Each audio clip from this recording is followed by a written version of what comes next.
Il prit un bus au hasard, descendit au terminus, entra dans une brasserie et commanda à dîner.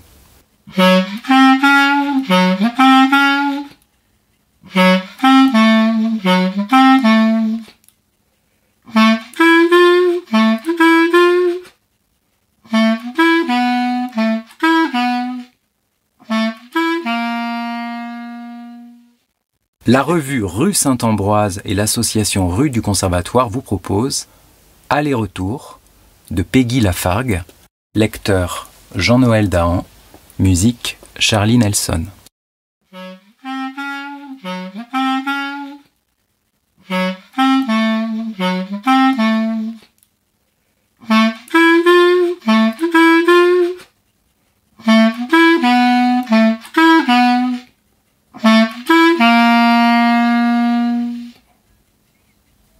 Dehors, le vent soufflait fort. L'homme ferma la porte, laissant derrière lui la rue désolée. Un rapide regard circulaire lui confirma que rien n'avait changé, tout était en ordre, comme toujours. Le plaid rouge sur le canapé, le vase sur la table, les livres sur leur rayon, classés par auteur. Le chat aussi était sur son coussin habituel, prisonnier de ses rituels. Une grande fatigue envahit l'homme, une fatigue anormale, disproportionnée. Elle tenait à la fois de la sensation d'étouffement et de l'épuisement moral, de la certitude qu'il ne pouvait rien faire pour insuffler de la vie à tout cela. Pour les autres, il ne manquait de rien, et même tout lui souriait. Il n'avait plus qu'à procréer pour parfaire l'image. Elle en parlait d'ailleurs depuis quelques semaines. Il savait que l'idée avait fait son chemin, elle était prête. Il savait aussi qu'il ne le serait jamais. Un enfant scellerait sa vie d'un sceau gluant. Il devait être anormal. Jamais il n'oserait en parler, même pas à son ami le plus proche. Il s'était demandé s'il ne s'en ouvrirait pas à sa mère, mais il avait repoussé l'idée avec horreur, se cabrant à l'idée qu'elle s'immisce à ce point dans ses pensées intimes. Il était décidément très seul et cette solitude le fit paniquer comme un vertige. Il se surprit à fixer son chat avec l'espoir que ce dernier puisse avoir une compréhension profonde de son état. Quelle misère! Il alla dans la cuisine, ouvrit le réfrigérateur et là encore la pérennité de son univers lui sauta à la gorge. Les steaks, la salade en sachet, la feta, le pâté de campagne, les œufs, tout était à la même place. Cela lui coupa l'appétit.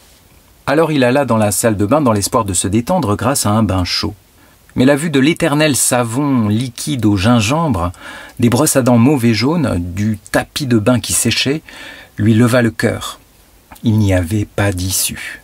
C'était la nausée, le rejet complet. Il s'était expulsé de son monde, et cela s'était fait sans qu'il s'en aperçoive, brusquement. Impossible d'être à nouveau solidaire avec cet appartement, avec cette vie. Impossible de faire semblant. Dehors, le vent soufflait toujours. Il prit des rues au hasard. La grande ville le protégeait, le cachait, l'enveloppait de sa présence rassurante. Il était un homme qui marchait dans la rue, en fin de journée. Quoi de plus normal? Personne ne pouvait le suspecter. De quoi, d'ailleurs? Il ne commettait aucun crime, après tout. Il partait. Il jeta son téléphone portable dans une poubelle. Il prit un bus au hasard, descendit au terminus, entra dans une brasserie et commanda à dîner. Soudain, tout lui sembla exotique, vivant, palpable. C'était ça la vie. Il fallait de la nouveauté pour se sentir exister à nouveau. Quel plaisir que les bruits de conversation autour de lui, mêlés au cliquetis des fourchettes, aux cris des serveurs. Il ingurgita une grande quantité de nourriture, comme en prévision d'un long jeûne, et termina son paquet de cigarettes sur la terrasse. Il regardait les passants avec assurance, presque avec hauteur. Était-il capable de faire ce qu'il faisait?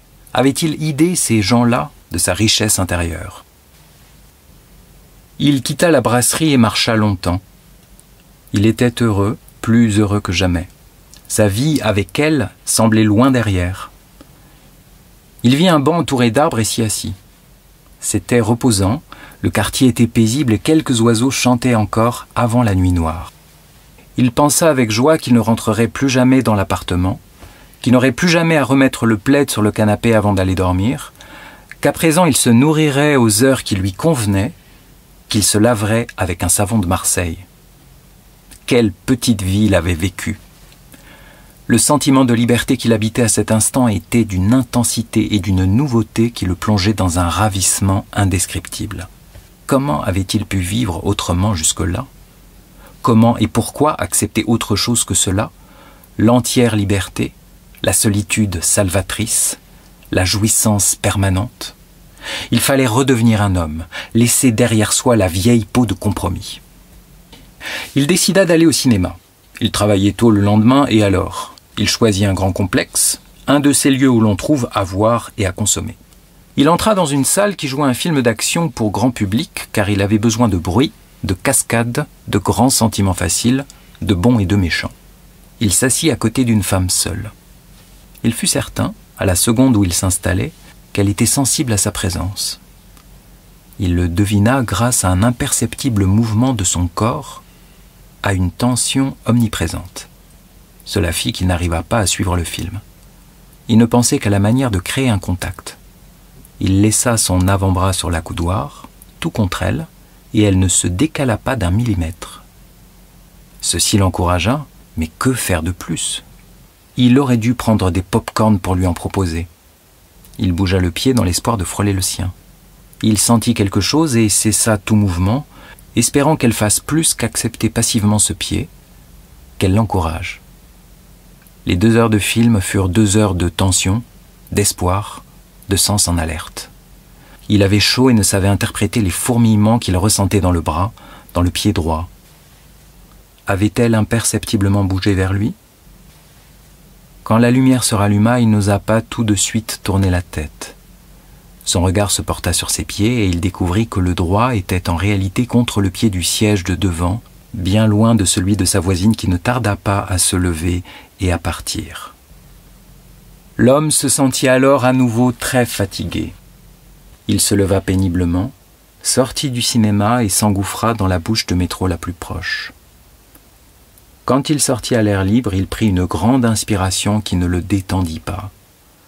Première à droite, puis deuxième à gauche, le Porsche vieillot, l'interphone. « C'est moi !» Elle l'attendait, elle avait essayé de l'appeler. Pourquoi n'avait-il pas répondu? Il expliqua qu'il avait été retenu au travail, qu'il venait de constater qu'il avait perdu son portable, qu'il était désolé du retard. Dehors, le vent soufflait fort.